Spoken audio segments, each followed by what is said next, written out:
I think the best ones are those that are one in a hyper growth mode, because when you're in a growth mode, it's hard to hire the right people. It's hard to establish a sales process. You're just going as fast as you can. When you're doing that kind of growth, you're taking out competitors. You got to get smarter about your competitors. They're going to get smarter about you because now you're on the radar. How do you prepare for that? Then the third thing is really to focus on the executive relationships. When you do those things, you're viewed differently by the executive team, and eventually you can become a trusted advisor. And you have access to things that you might not normally get if you're just dealing with purchasing agents or materials managers or folks like that who are really important to you. You are listening to the Bestsellers Podcast, presented by Doug Deak, where the focus is elevating your sales game. The Bestsellers Podcast, your ultimate destination for winning sales strategies. Good day, Bestseller Podcast community, where sales excellence takes center stage. I'm your host, Doug Deak, founder and managing principal of the Sales Coaching Institute. This podcast brings you face-to-face with the brightest minds shaping the world of sales and sales leadership today.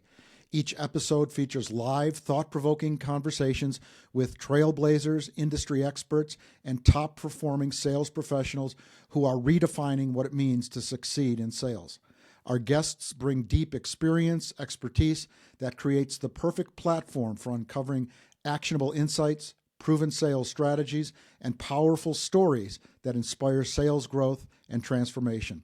If you're ready to learn from the best, sharpen your sales skills, and elevate your sales game, you're in the right place. Let's start. My guest today is Brian Panosian, principal consultant, trainer, and fractional sales leadership practice leader with the Sales Coaching Institute. Hi, Brian. How are you today? Hi, Doug. Good to be here. Good to see you. Brian is a former Cisco sales executive, and he focuses on helping sales organizations with elevating sales performance for executives and sales professionals, proven fractional sales leadership programs that drive optimized processes and revenue growth. He's also adept at creating persuasive presentations, honing closing techniques, and expediting sales cycles. He also delivers impactful workshops on essential sales skills like how to create killer questions and how to outsell your competition. Brian is also the genius behind WYMN, Who You Met New, a new model to amplify pipelines and drive revenue expansion. Again, great to see you, Brian. Doug, good to be here. Good to be seen. Good to be Excellent. heard on your Good. podcast. So tell us a little bit about your journey in sales and sales leadership and what led you to become a sales trainer consultant with my organization for the last 5 years, and really unpack that for our listeners. I think the short version is that if you look at the first half of my career, it was all in healthcare. I started with Procter and Gamble, which provide great training for a young, know nothing college graduate wanting to be a sales professional. And I'm really grateful for the training I got selling in the operating room, which is a high intense environment to sell in, not a lot of room for error. But through that, I progressed into technology, worked with McKesson, another great company. 22 years into that career, I get a call from someone to talk with someone at Cisco Systems. We met for breakfast. I didn't know what Cisco Systems was, what they did. I didn't know a packet from a port. I really didn't know what networks were, and I wasn't making all this up. And I actually told the person that hired me, "You don't want to hire me. I don't know anything. This is not for me." And I'm so grateful to this day that Ellen Lale hired me because she saw something that I didn't see. I would not have hired me if the roles were reversed. So I had a great long career at Cisco over 16 years, and boy, what a sales machine that is. Tremendous training, what a brand to represent. Really got fluent in the executive space, complex sales, selling very high ticket items. 40, 50, 60 million dollar deals are not unusual. That brought up a lot of training. From there, I was able to become a sales leader, become a global sales leader. That provided a lot of other insights into how to work with different cultures around the world, companies that are global. What does it mean to lead a team as well as lead performance within those clients? So, all those things combined have really shaped me well until we got to the point where I had an offer, like a lot of us did, who had enough gray hair and enough experience to say, "Would you like to leave Cisco?" And this was during COVID. And I thought about it a lot. I thought, if I don't do this now to become a sales coach, I might not do this. And that's where I met you. And I took the package from Cisco. you and I hit it off on the very first call. And I know you talked to a lot of people. I said, I like Doug. I like his tempo. He's very direct, very brief, very concise, my kind of way to consume content. And it's worked out great. I've taken everything I've learned in those first 35 years, synthesized it, and now I get to talk to all different kinds of companies, whether it's technology companies, agricultural companies, manufacturing companies, financial companies. It all applies in terms of what I learned. And I share the things that have been great, and I share my mistakes, which are equally as valuable so they don't make them. And I've also learned that through this process, I wish I knew this as a parent earlier, but people really don't care about your opinions, but they sure want to hear about your experiences because the experiences are true and they're real. They're all not perfect, but at the end of the day, it helps to grow and accelerate sales for a lot of my clients. Excellent. On your introduction, you are the creator of WYMN, Who You Met New, as a sales model and process. For our listeners, would you unpack that for us? Sure. One of the first accounts I got for Cisco was a company called Southern Company. They're a very large regional utility. They have Georgia Power, Alabama Power, Mississippi Power, had Gulf Power at the time. Southern Company, when I got it, I knew two people in the company. I knew the CIO, Becky Blaylock, and one other person that I knew. I'll bring that up in a minute. And I called Becky and said, Becky, I've taken this job at Cisco and they want to give me Southern Company. Now she's an officer of the company, but a close personal friend. And she says, Brian, I love you, but we hate Cisco. We're what they call an ABC shop. I said, well, what is that? I go, we'll buy anything but Cisco. I had this giant quota. I had this excitement and enthusiasm for the job, didn't know anything about the company. I said, I'm going to take this account down. Well, I quickly learned that in all the appointments that I got, they would say, Brian, seem like a nice guy. We hate your company.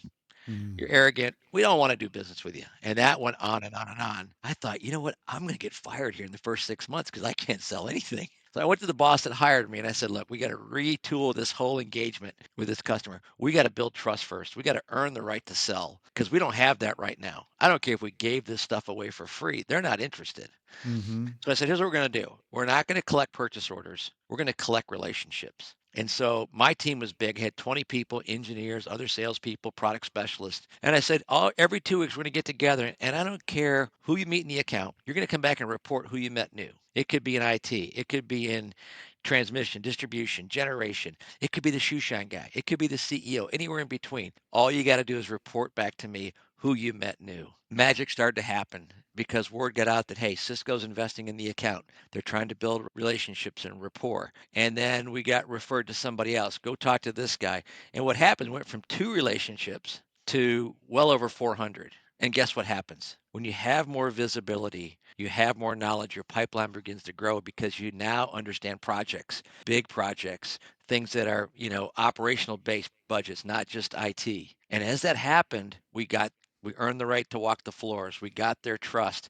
They shared information with us. So our biggest sales tool wasn't our products. It wasn't our shiny Mont Blanc pen. It wasn't our shiny shoes.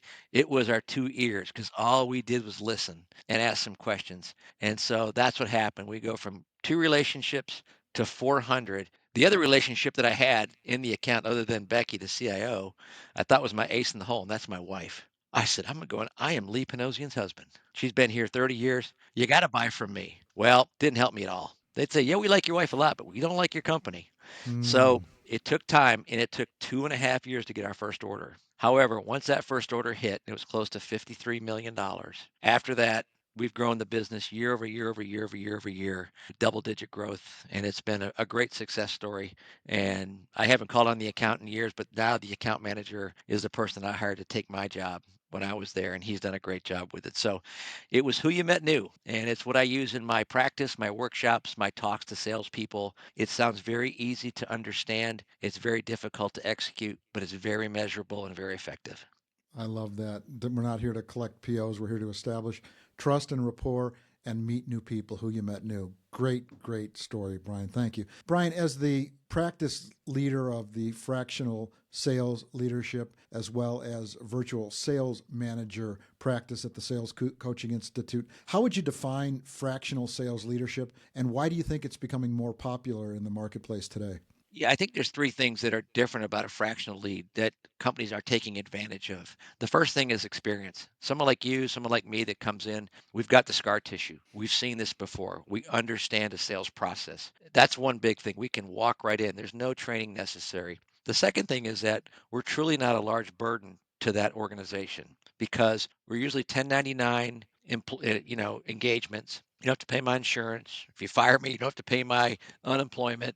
It's usually for a defined period of time, and it's specific in terms of why someone like you and I are here. We're here to help either build a sales process, build more bench, help improve close rates with the accounts. And then the third thing is that you kind of take advantage of being that fresh set of eyes, that fresh voice, that fresh enthusiasm. And that can inspire a sales team. And it lets them know, hey, this company's investing a lot with us to bring somebody in with all this experience. Conversely, the CEO and me or you have a great rapport because there's no filter. I can Mm-hmm. go to the CEO and say, "Hey, you're really not doing this the right way, or this works well. This is the best practice you should consider." They're very open to that. It's not this relationship where I'm an employee and you're the big boss and I got to be careful what I say. No, it for me it's wide open. I'll say, "Look, this is where you're doing well. These are 3 areas you can improve in. This is what I recommend." And there's usually a quick cadence between us where things start to happen fast, and then the salespeople see that in action and they respond accordingly. Excellent. Brian, what types of businesses benefit most from fractional sales leadership? Well, if I would say all of them, that might be a little bit of an overstatement. But I think the best ones are those that are one in a high hyper growth mode, because when you're in a growth mode, it's hard to hire the right people. It's hard to establish a sales process. You're just going as fast as you can, and a lot of things get left behind. And then you reach that upper plateau, and you're like, oh my gosh, how do we get here and what do we do? So it's that building that logical sales process. And that could be a small company that's in that hyper growth mode, could be a mid-sized company, let's call it up to $1 billion in sales, where they're starting to really get market share. The other thing that's a big plus is that when you're doing that kind of growth, you're taking out competitors. You got to get Mm, smarter about your competitors. They're going to get smarter about you because now you're on the radar. How do you prepare for that? And then the third thing is really to focus on the executive relationships. A lot of salespeople, me included when I was younger, was nervous about calling on the executives. I mean, I could feel the sweat running down my back when I had to meet with anybody that has C before their title. But when you get comfortable there, and you get knowledgeable, you can actually add to the relationship and the dynamic and challenge those executives. And how do you do that? Well, you have the right questions. You get them to think about things they hadn't thought about before. And it's not all about, hey, here's something I got to solve today, and not that question, what keeps you up at night. When you do those things, you're viewed differently by the executive team, and eventually you can become a trusted advisor. And you have access to things that you might not normally get if you're just dealing with purchasing agents or materials managers or folks like that who are really important to you. But if you really want to have that wide and deep relationship and immerse in a client's business, that's what you got to do. You got to be able to be fluent at the executive level, fluent at the operational level, and then fluent at any level below that. excellent. Brian, how does a new fractional sales leader integrate with an existing sales team? Well, the first thing you got to do is build trust and really state your purpose as to why you're here. You're not there to take anybody's job. You're not there to, do anything that maybe a brand new employee would be looked at. You say, look, I'm hired to do these three things. And if I do these things well, you'll trust me. We'll have success together. And when I leave, I'm going to hand you the keys to the car. You're going to know how to Mm, drive this sales team. And you don't need me anymore. I'll become obsolete in 6 to 8 or 10 or 12 months because now you know how to do it. And that's when it works the best. excellent. Brian, what are some common challenges you encounter when stepping into a new fractional sales leadership role, and how do you overcome them? I think one of the first things is you got to get up to speed on the product because a lot of times you don't have the benefit of the new hire training or maybe going away for 2 weeks and do a think tank about the product, especially if there's a lot of products. The second thing is, knowing that competition. You've got to be able to know that your competition studying you as much as you got to study them. It's like that war room that you put together. And so if you haven't been in the industry for a long time, you got to work twice as hard to have those conversations. So those two things. And then the third thing is that if you're going to put together a sales process, you've got to be able to stand up and say, I'll go out in the field with you and put this to work with you. I'm just not going to sit here and flip up PowerPoints and say, this is how you do it. No, I'll go out in the field with you. Let's go make some sales calls. And then that's where you earn the real trust, where you add value to those sales calls and you bring things to light that maybe they hadn't thought of before. And if you do those three things, they're a challenge, but if you do them well, man, it can be a really enthusiastic and powerful relationship. Brian, how do you measure success as a fractional sales leader? Easy. There's only one way to measure my success, and that's through my customer success. And that's it. And that to me is the ultimate measure. Define customer success. Is that a sales revenue number? What does customer success mean? Customer success to me is when I ask a customer, what does it look like to you? And I align with that and I help them achieve it. And here's a really good question you asked me. A lot of times when I had trust with the executives, imagine asking this question to an executive. Tell me about your comp plan this year. Imagine a salesperson saying, what is, I don't need to know the numbers, but what is it? Is it salary, bonus, employee retention, OPEX, shareholder value? What is it that drives that bonus for you? And he's going to look at you and say, well, what do you mean? Because I think if I can help you with one of those things, what's one of those things? If I can drive OPEX by a point, who else is going to have that kind of conversation as a client executive? And just to bring that home, if you were my client executive, Doug, and you came to me and I'm your customer, and it's January 1st, and I said, Doug, what's your quota for the year? And you say, well, Brian, it's $5 million. And if I said to you, how do we get you to 8 million? How's that going to feel? You're like, what? Same thing. It's that customer success that's always in the forefront of what we do. And if we keep the customer success in the forefront, then you make the commissions, then you make the bonuses, then you make chairman's club, then you get the plaques, then you get all those other things that fall in behind all that stuff. But if you ignore customer success, nothing else is going to happen. Excellent. When we talk about virtual sales manager, how does virtual sales management consulting differ from a traditional sales trainer or sales coach? Well, today it's probably not as big of a challenge as it was before COVID because now virtual is an accepted model. It's kind of hybrid. I don't like it as much as the old school model because I like to be in a room with folks. I like to be in person with them. I like to feel that energy. Mm-hmm.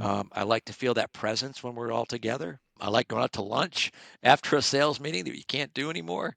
So I think if you're going to be in a virtual lead role, you've got to invite others to your, whether it's your meetings, whether it's your best practices, whether it's competitive reviews or close plans, whatever it might be. You have to engage everybody. Otherwise, you could lose them. I mean, most people don't want to be in a sales video call more than 30 minutes before they're going to check emails, reply to text, turn the video off, run up and get a cup of coffee, all those things that everybody does. It's understandable. Those are the challenges within a virtual sales leadership role. But if you can do that, you can minimize some of those distractions. Brian, what tools and technologies are essential for effective virtual sales management? Well, everybody thinks you got to have really cool PowerPoints. I think if you got a good process that's repeatable by others, that's a great tool. The other tool is you got to keep it interesting and relevant to your sales team. I think some of the best things, and I'll go back to how we started this, is when other salespeople share experiences, good or bad, don't care. It all kind of is that patchwork that brings us a little more knowledge or a little bit more comfort. I'd like to hear when a sales guy says, oh, I just got crushed in this call because I wasn't prepared with my presentation or my competition, out prepared me. Those things are just as helpful as someone that says, man, here's this messaging that I brought to this executive. Here's a line of questioning. Try it and use it. That's that cross pollination of good and bad that all adds up to something really good. Excellent. Brian, can you share an example of a transformation you've helped facilitate as a virtual sales manager or fractional sales leader? I think the one that comes to mind was a client that I had that was kind of in that growth stage. They're about a $40 million company. They had very successful salespeople, but they could never forecast properly. And one of the things I brought from Cisco that is a best practice for Cisco is that I'd ask people, okay, when you come to the meeting on Monday morning, we're going to have a forecast call, not just a loose forecast call. It's going to be what are the deals you think are you're going to commit to closing in the next 2 weeks? And we're going to dive into that. Then the next thing is, okay, you've got other deals in your pipeline. We'll call those upside deals. When we do that, you become accountable to that business. And you know you're going to have to stand up in another week or two and talk about those deals in a very informed, articulate manner. Not one of these things that, oh, I feel good about this deal. You can't feel good about a deal. It's like, okay, what are the three things that have to happen to close this business out? Do we Mm-hmm. have the signatures? Is the competition eliminated? Have you been awarded vendor of choice? Is there any other reviews that have to be done? All those things that have tripped us up in the past. When we address those up front with a customer, we eliminate those barriers to success and our close rates go up. Excellent. Brian, how do you approach creating a sales strategy for a team that's struggling to meet its revenue objectives? You know, uh, I've led teams that have struggled with hitting their numbers. And I think when we did it, and it probably applies to a lot, is that you've got to make sure you got the right people on the field at that time. I don't want my quarterback playing defensive end. All right. Mm-hmm. It's not going to work out well. If I've got sales leaders that are real sales leaders, let them lead. But the last thing you want to do is have a sales champion. You just put it in a sales leader. That's not always the best example, and it can impact revenues and growth. The other thing that you got to make sure of is that everyone understands what's the group objective, meaning we got to enthusiastically rally for what our responsibilities are to the company to drive the sales. And if we have to change that and instead of repeating the same things that come up short, we've got to be open to that. And so as a sales leader, you got to challenge your team to say, maybe you got to go out and meet new people. Quit calling the same person over and over and over again just because they're your friend and they love to go to lunch with you. Go out and meet new people. You learn new things. Again, in that situation, any situation, your two biggest assets as a salesperson is this earlobe on the left and this earlobe on the right. Put them to use. They're big assets. And that can change the trajectory of a sales team. There's a lot of news on tenure or lack of tenure for sales leaders. According to LinkedIn, Indeed, the average shelf life or tenure of a sales leader is 16 months to 24 months. Why is that? Well, I think if you go back, there's very few companies that have the budget or the foresight to really identify people young in career that really might be best suited for a path in sales leadership. If you don't do that early, you can't invest in them. You can't give them the training, whether it's going to be on-site or third-party training or mentorship that they need to have, or an executive sponsor that they hang out with. And it should be a long process because, unfortunately, and I've experienced this, I've had salespeople that have become sales leaders. And yeah, you've got the authority, but man, it can be overwhelming to one, give up your role as a salesperson where you pretty much are calling the shots. Now your success is determined by a team of 5, 6, 10 other people. And then you've got all these other things you've got to do and you're burdened by planning, forecasting, expense account. You got to manage up, you got to manage down. Plus, you got 9 phone calls coming at you every day. That can be troublesome. It can be overwhelming if you're not prepared for it. So I think to answer your question is a lot of companies don't have this long runway of identifying the right people, maybe through DISC, maybe through other tools, maybe through experience, and say, this is our guy that we're going to invest in for the long haul. And if you don't become that manager, sometimes that's the greatest thing that can happen to you in your career. Say, look, I'm going to be the sales guy. I'm going to take care of the customer. I want to have boots on the ground all the time, and that's what makes me happy. I think identifying that is really important early. And I think our culture, our society, and our business is suffering from terminal impatience. Where if you're a publicly traded company, you're managing month by month, quarter by quarter to hit those numbers. But when there's an opening in a sales leadership role at an organization, the cardinal mistake most organizations make is they promote their best salesperson to sales leadership. What, in your experience, does that mean? Well, let me give you another sports analogy because I love doing workshops with sports analogies. If Patrick Mahomes today says, I really want to be the offensive coordinator, and the owner says, that's a great idea, Patrick. And next weekend we see him on the sidelines with a clipboard. Really? Is that the best thing for us to do? Mm-hmm. No, not today. And that's one of the biggest mistakes that people make is that great salespeople make great sales leaders. Yeah, you might get a little bump in your base, you might get some stock, but at the end of the day, if you really don't want that role, because your compensation usually is not going to be as good if you're really good at sales, you're going to overcomp your boss year after year after year. I've experienced it, I've seen it, and I've done it. I will tell you that one of my experiences, I did get a role as a regional vice president. And when I got the call that I got the job, I felt terrible. I'm like, oh my God, what have I just done? Mm. I've out interviewed my competition. I said all the right things. I got the job. I'm like, oh my gosh, someone else is going to take my accounts now that I've worked so hard to build all the rapport relationships. And now I'm going to be out. And that's what happened. I swear, if I could go back to that decision, which I can't, I probably wouldn't have made that decision. I probably would have stayed as the client executive versus the regional vice president. Brian, what are the most common mistakes businesses make in managing their sales team, and how do you help correct them? Well, they don't invest enough. What we do, Doug, Invest enough what? Money, well, time? resources and time. What we do is not about tips, tricks, and techniques. What we build is a craft. And like anything else, you have to invest in that craft. When you do that, people get better. Nobody gets better at whatever they do without help from others.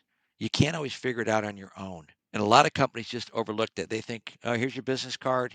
Here's your brochures, go sell. Doesn't work that well. If you don't invest early, you're going to end up spending a lot more money than you need to spend because it's very costly to have high turnover with your sales team, to recruit new people, bring them in. Then you have all that problem with the clients. They're like, oh, you're like the sales guy of the week. Great. Here comes another one. Mm-hmm. See if you can last.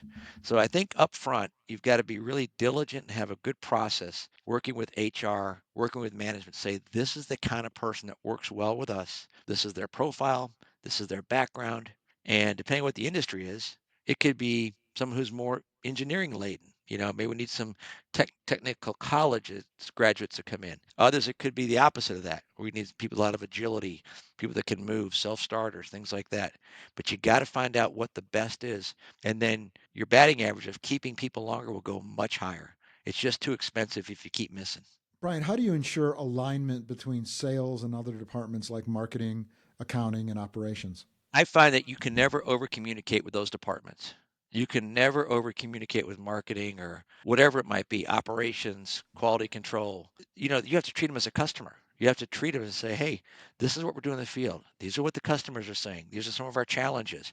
And everybody gets a collective input from sales. The sales guys are the ones on the front lines. And they see that. Oh, you guys are going to the ball games. You're going to lunch. You're playing golf. That all sounds like fun.